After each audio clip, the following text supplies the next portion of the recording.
Happy Wednesday, everybody. Welcome to another weekly webinar here at Route Consultant. If we've never met before, if you've never been here before, my name is Josh Gregory. I'm the Vice President of our education team here. All that means is that I work with both our internal team to help educate them on all the space, but also help new buyers getting into the space, trying to figure out about FedEx or the logistics industry as a whole, or current contractors who are already in the space, trying to figure out the best way to really run and operate in this space. That's what myself and my team do here. But for all of you who have been here before, you kind of know what to expect from these webinars. If you're new here, content-wise and what you'll expect from a flow for the day is that we're going to go over some content, and then we'll go over some new events, new listings that are coming out.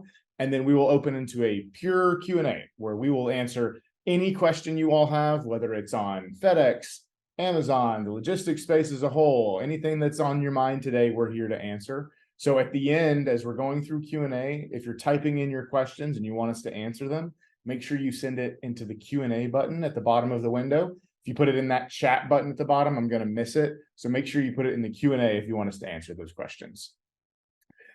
So before I go too much farther, I do have a quick disclaimer that I have to read, as I do every week. So Route Consultant is not endorsed by and is not recommended by Federal Express Corporation, FedEx Ground, or Amazon. Route Consultant is not sponsored by, is not approved by, is not associated with, and has no connection whatsoever with Federal Express Corporation, FedEx Ground, or Amazon.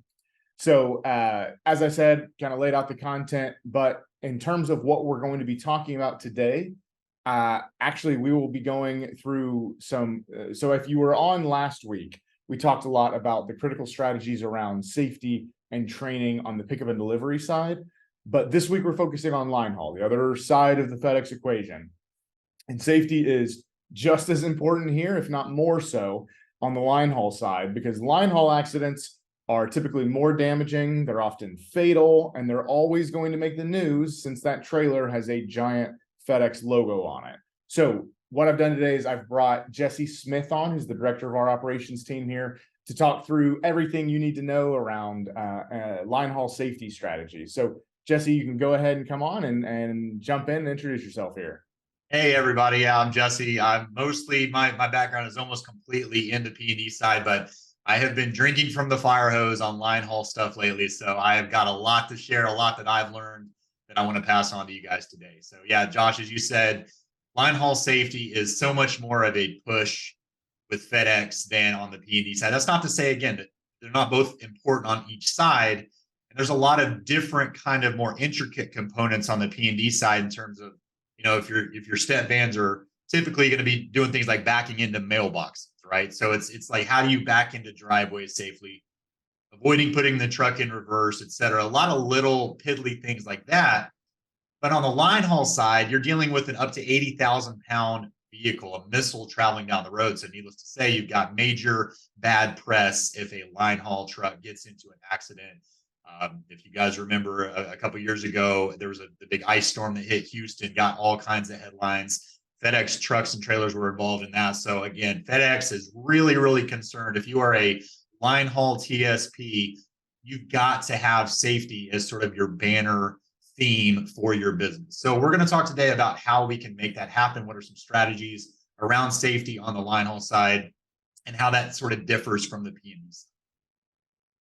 So the first thing I want to mention is just sort of this, you know, having it as the banner theme of your company.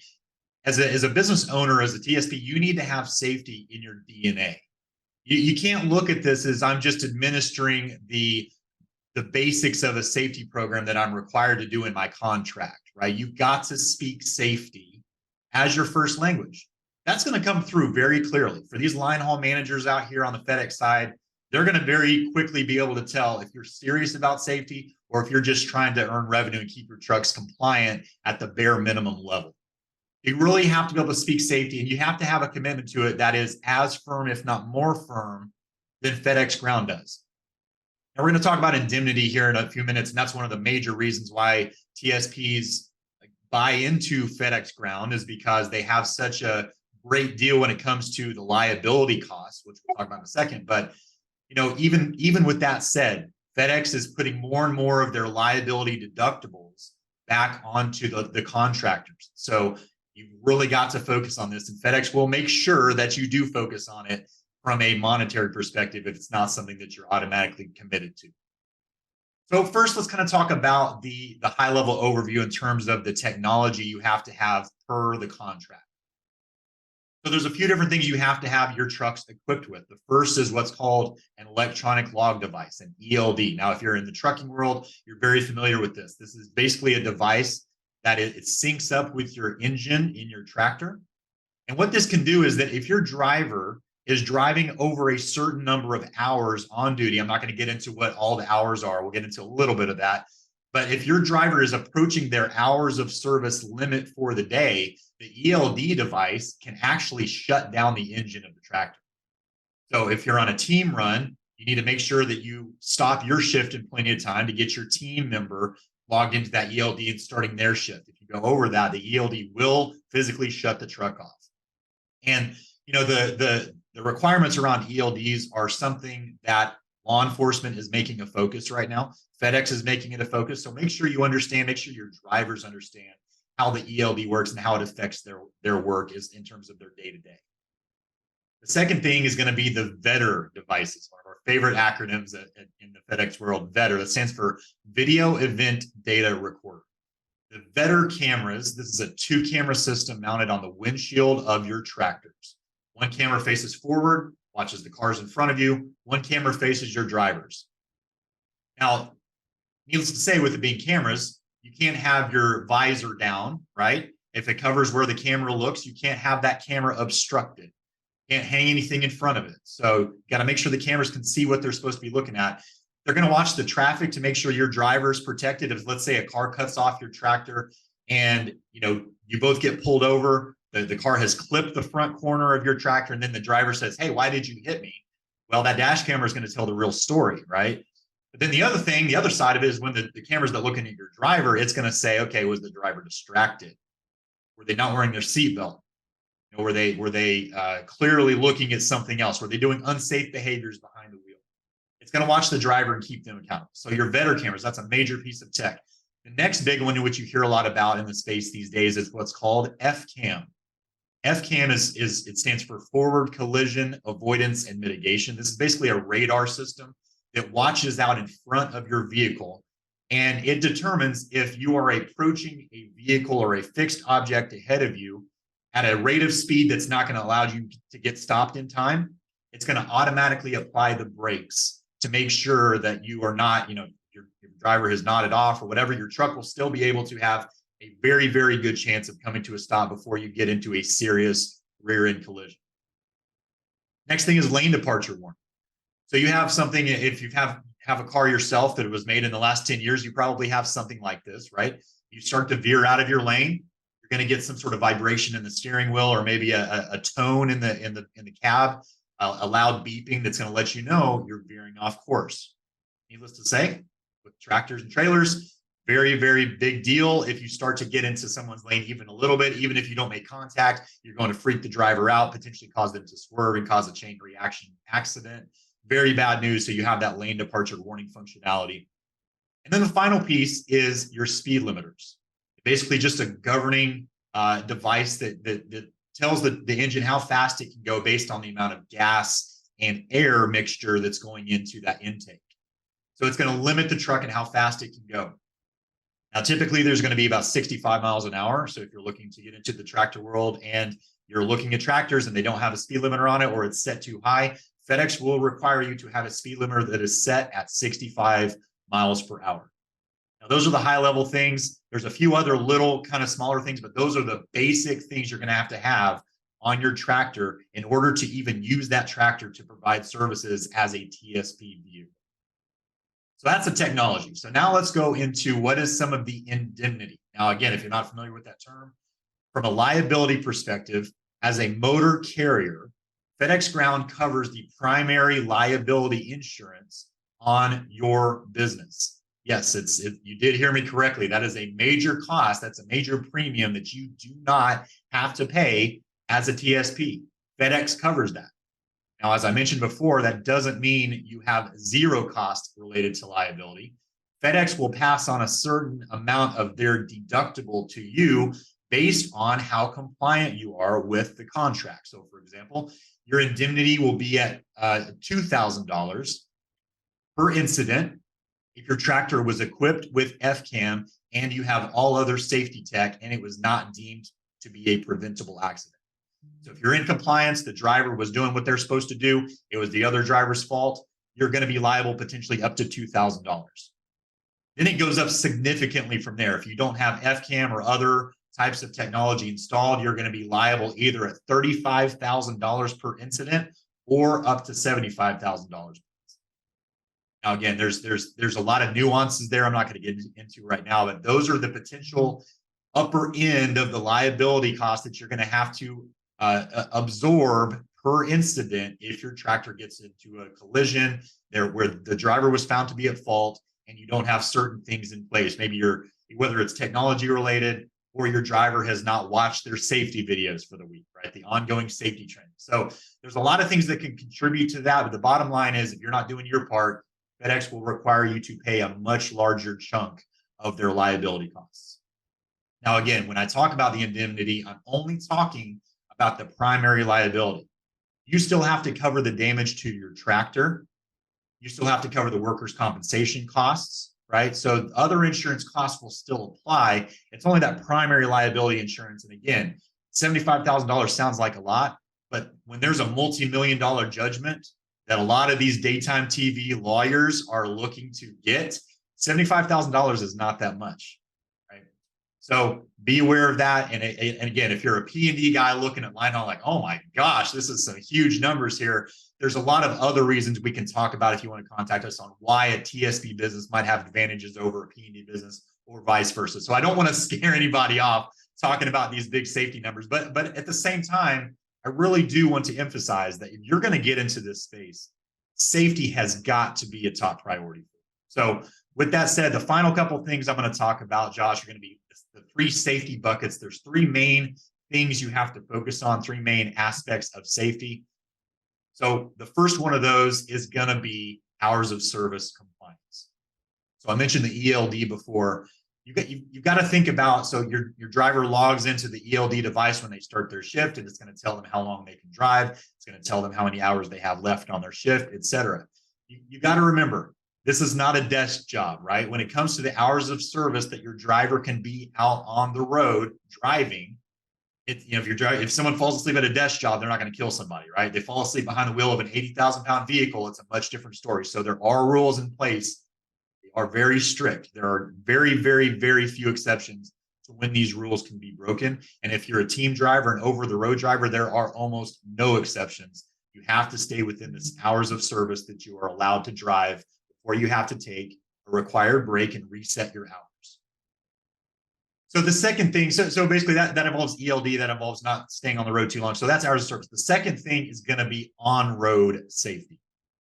So when you're thinking about, some of your time is going to be spent, a minimal amount is going to be spent on the yard waiting for a trailer to get loaded. And then most of the time the driver will be behind the wheel taking the trailer from point A to point B. So this is going to be the big focus, right? I want you all to understand that there are four primary, what are called key indicators, KIs. Just to throw another acronym at you, there are four KIs as it comes to on-road safety performance that FedEx is looking at, and these are monitored through your Vetter camera system, okay? The four KIs, again, this is different on the Linehaul space than it is in the P&D space, okay? So for Linehaul, the four KIs are speeding greater than 5 miles per hour over the posted speed limit, number one. Number two, not wearing your seatbelt. Number three, distracted driving. And number four, following distance less than 3 seconds between your front bumper and the rear bumper of the car in front of you. So your forward collision monitoring devices, your FCAM and your other devices that are looking forward are going to tell the Vetter system, is the driver following less than 3 seconds of following distance behind the car in front of you. Now, when I learned about this changed the way I operated my own vehicle around semis on the road, especially if it's a FedEx truck, right? So if I'm tempted to cut in front of a semi, I'm thinking twice now, because I'm like, man, I don't want, as a P&D driver, I don't want one of my fellow drivers over here behind the wheel of a line haul truck to get dinged on a KI by cutting in too close to them, right? Now, there's a little bit of play there.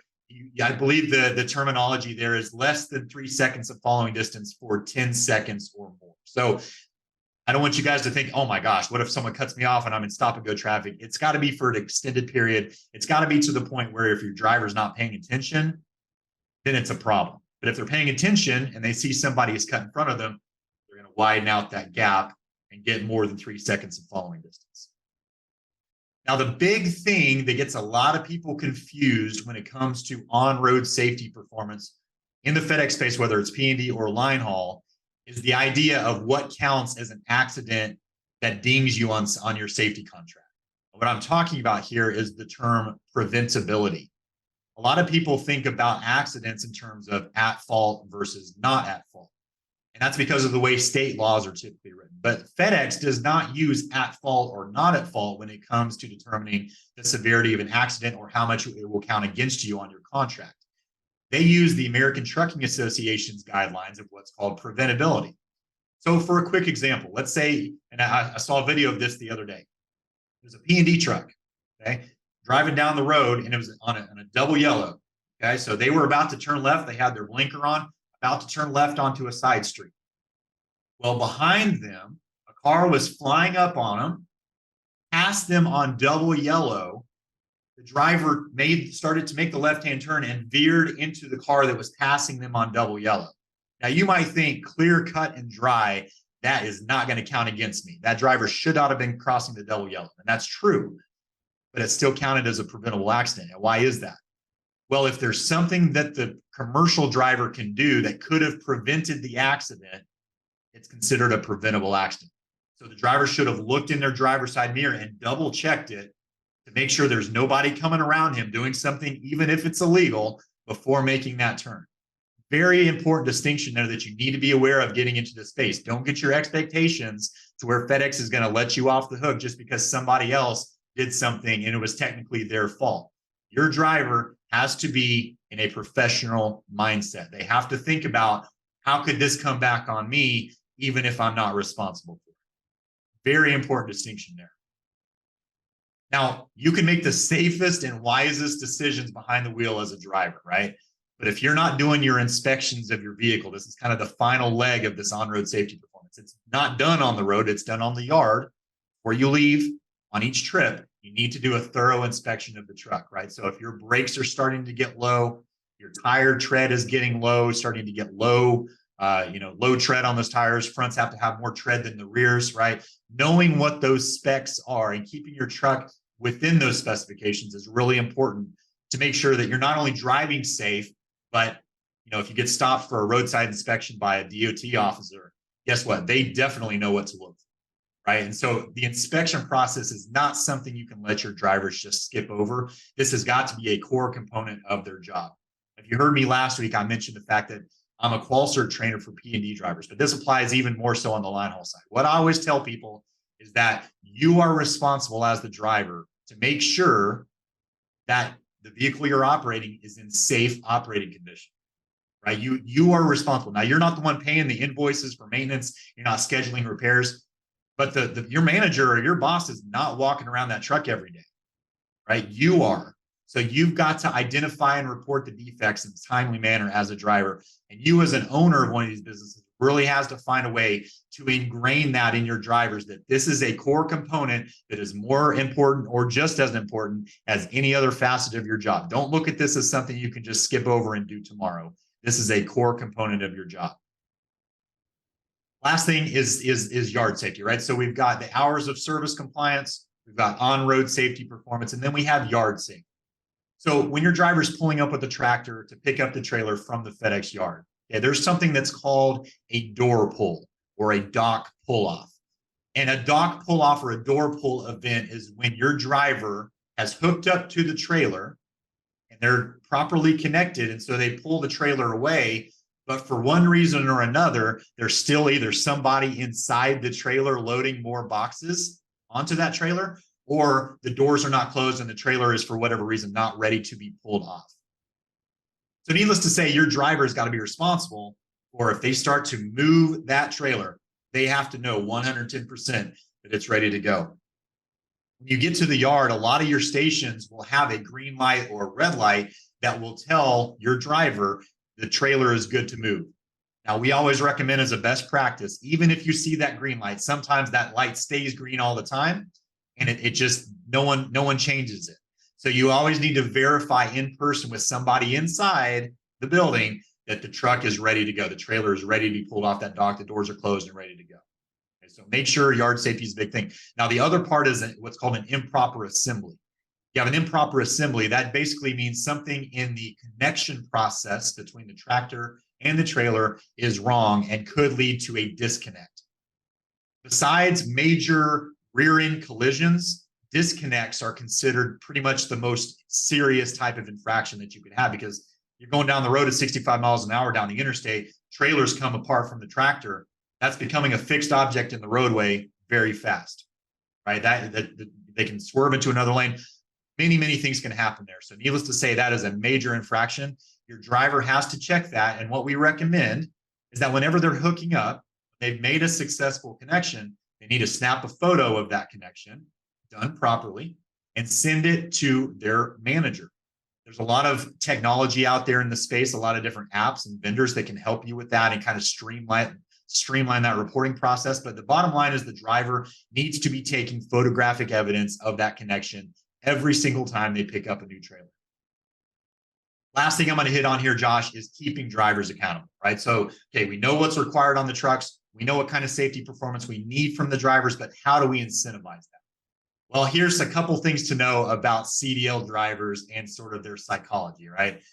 You know, as the largest vehicles out there on the road, it's a good thing and the bad thing, right? Because your drivers are probably going to be protected from 99% of the incidents they get in. You're not likely to lose a driver except in the most serious of on-road accidents, right? The problem with that is that they know that and they feel invincible behind the wheel. So they tend to drive, in some cases, a little bit more carelessly than they would maybe in their personal vehicle, where they're the small fish and there's bigger trucks around them.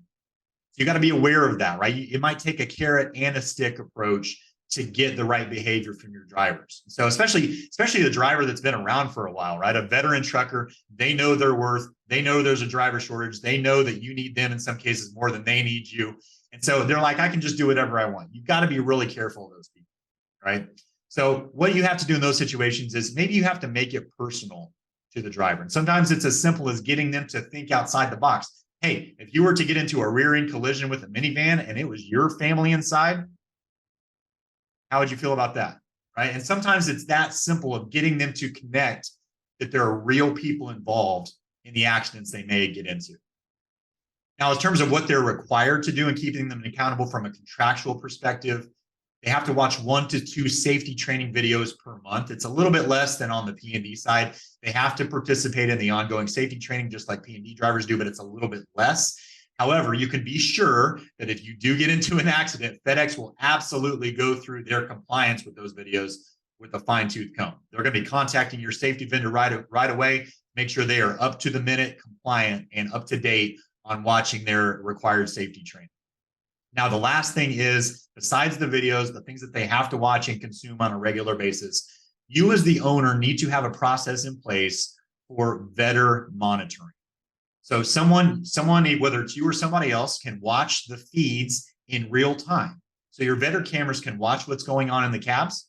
They can watch what's going on ahead of the truck. And then also, the vetter cameras have functionality that has what's called a G-force sensor inside of it. It's like a little gyroscope that is sensitive to severe vibration, right? So if you hit another vehicle, there's a collision, or even something like a harsh maneuver, like a harsh cornering, harsh braking, harsh acceleration, it's going to trip that G-force sensor and tell the camera to start recording. And it's going to take a certain amount of time on either side of that event to see what precipitated that action. A lot of times it's distracted driving, right? So if there's something that trips the sensor, you're going to automatically get an event. Here's the problem though. If nothing trips the event, your driver could be driving down the road distracted and you'll never know it because they're not doing hard acceleration or hard braking or hard cornering, right? They're just going down the road. So you got to watch it. And you got to have a system of random checks and balances that lets the driver know in the back of their head, hey, someone might be watching you. A lot of drivers for a long time were very resistant to that.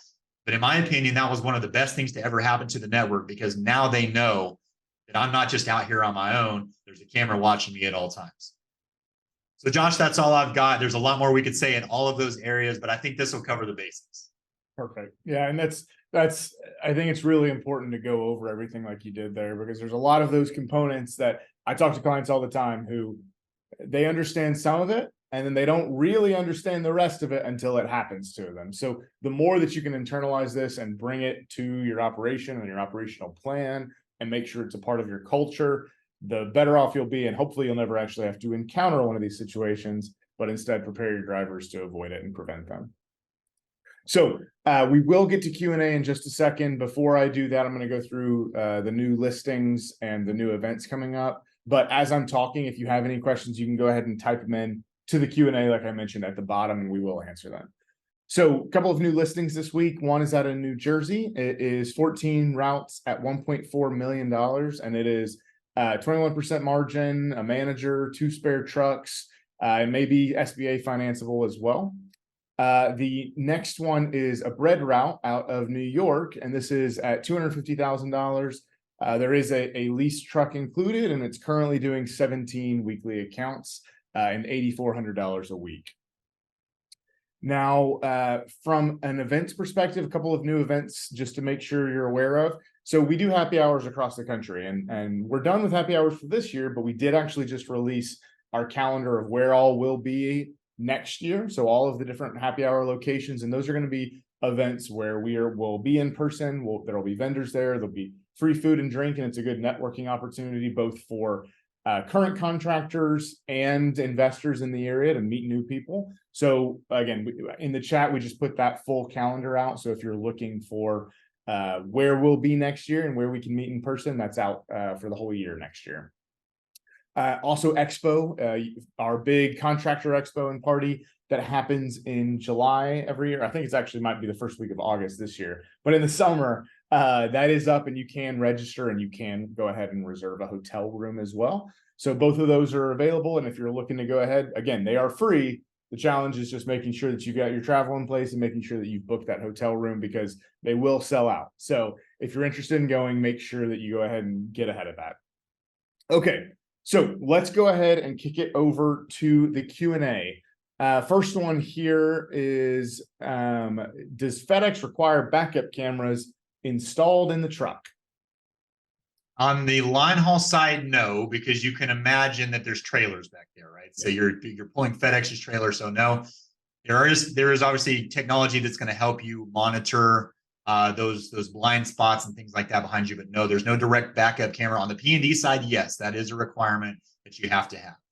Yeah, and on the P&D side, you want everything possible to help prevent any kind of backing accident. It is the number one cause of accidents, is a backing accident. So there's the backup camera, but there's also the audio sensors, so you'll know if you're getting close to something.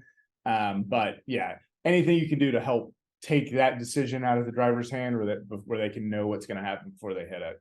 But on the line haul side, no.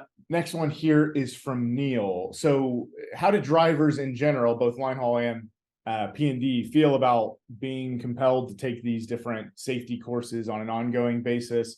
Or for instance, for Qual Cert, how have drivers felt about, the fact that they have to keep renewing their certification? Is that something that feels, overwhelming for them? Is it something they're kind of used to at this point? What have you seen there? On the line haul side, it would be a change. It would be a little bit of a culture shock for them, just again, because so many of them spend so much time and money. If they've paid for it themselves to go through their CDL training, they kind of think they're the kings of the road. So it's not to say it couldn't work. If you have drivers that are bought into your safety plans and your safety goals, your safety performance, it might fit in well. But in general, I would roll that out carefully and maybe make a monetary component attached to that each year. It says, hey, there's bonus money here. You have to do it, but I will make an incentive available to you. On the P&D side, you're actually getting quite a bit of content on a weekly basis anyway. So if you're using a really good safety vendor, there may not really be a need to do that.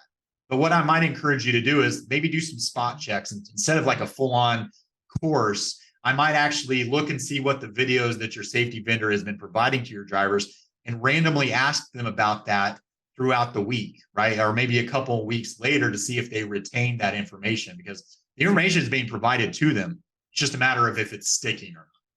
Yeah, and that's what's important. So I mean, because it's if you see that they watched a video about a certain behavior and then you look on Vetter that same night and they clearly didn't pay attention to the video that they said they watched that morning, that's that might be an indication that there's a little more you need to do there. But the videos and the content, like Jesse mentioned, are being provided on an ongoing weekly basis. So a good amount of that, like purely content and courses, is being provided. It's just like you said, it's about making sure that it actually is something they internalize. And so that's when it comes down to watching their actual behavior and making sure that they're performing. But also, your weekly safety meeting could include questions from the videos from last month and just kind of seeing how they remember and retain information. So is there a requirement that the P&D side works 6 days a week? What does that look like right now? Like, do all contractors work 7 days a week, 6 days a week? What is the current state of affairs on the P&D side? No, I'd say the majority of terminals out there right now are only operating 6 days a week. There are still some that do 7, but those are going to be in your major markets where there's a lot of activity that happens and a lot of business that comes in every single day of the week. So vast majority, I would say no. They're not required to work more than 6 days, but very few are working less than 6. Now, there's little pockets like we talk about sometimes, little pockets here and there of 5-day-a-week terminals if there's ground only or home delivery only terminals. That's the exception, but generally 6 days is the rule across the network.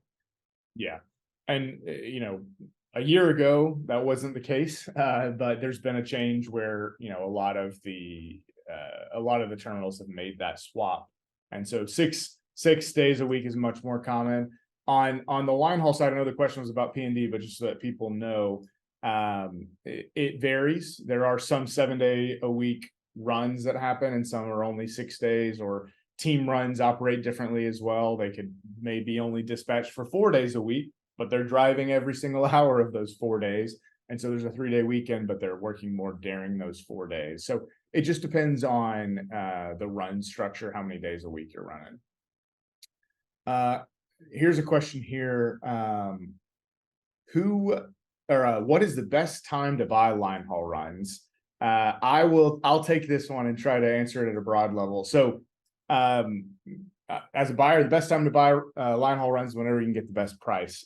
So some of it is just kind of having a sense for the market and deciding. But when we're looking at the P&D side, there's a lot more of the variability and restrictions in terms of what times of the year you can buy, and it comes down to the fact that peak season is much more of a spike, more volatile than it is on the line haul side.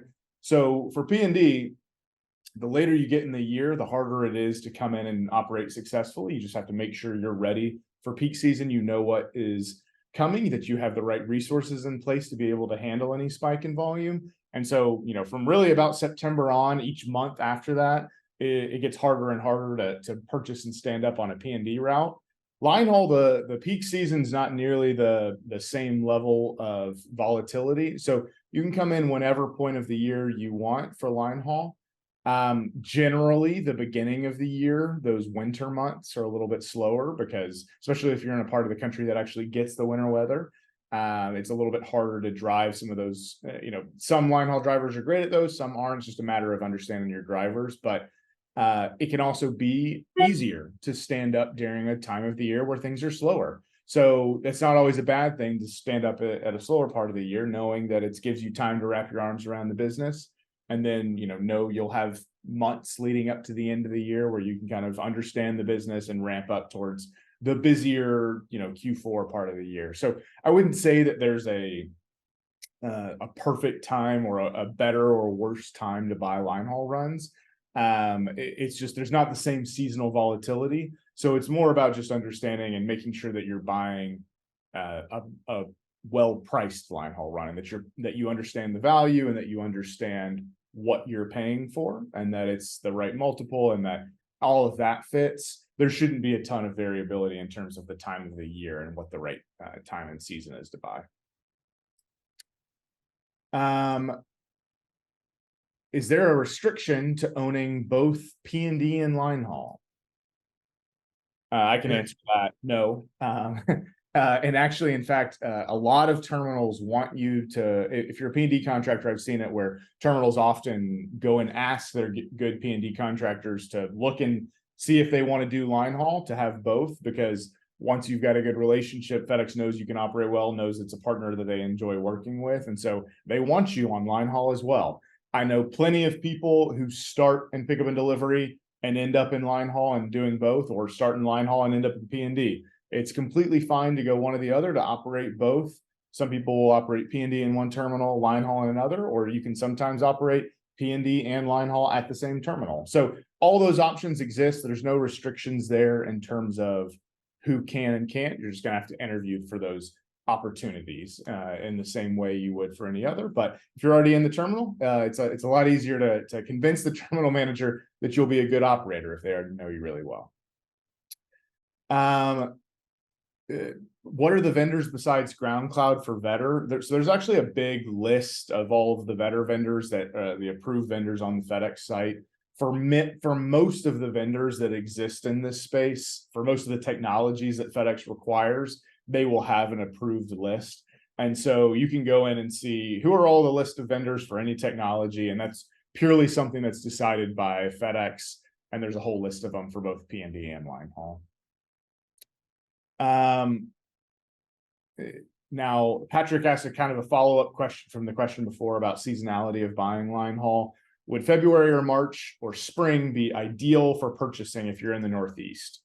It goes back to what I was saying before. That is going to be the slower time of the year. And so it's ideal if your goal is to stand up during a slower time where there's not as many runs and maybe it's easier to start with the business.